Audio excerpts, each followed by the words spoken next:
কালো গাব, হ্যাঁ এটাতে ও আচ্ছা কোনটা হয়? আটাটা হচ্ছে এই বেসটা আনবার জন্যই আটা।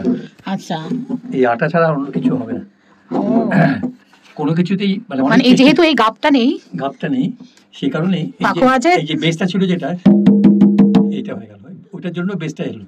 আচ্ছা গম্ভীর ব্যাপারটা সেটা ওই আটাটা ছিল বলে এলো, এখন না হলে তো হতোই না। বাহ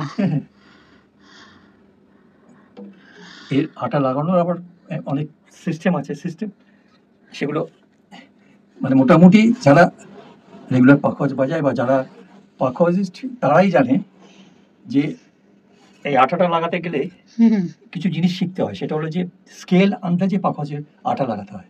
বাবা তো কঠিন। পাখোয়াজ এই ধ্রুপদের সঙ্গে বাজিয়ে বাজিয়ে। মৃদঙ্গটার কি তফাৎ পাখোয়াজের সাথে? মৃদঙ্গটা তফাৎ হচ্ছে প্রথমত মৃদঙ্গের এই বেসটা থাকে না, ওরা আটার বদলে সুচি দেয়। ও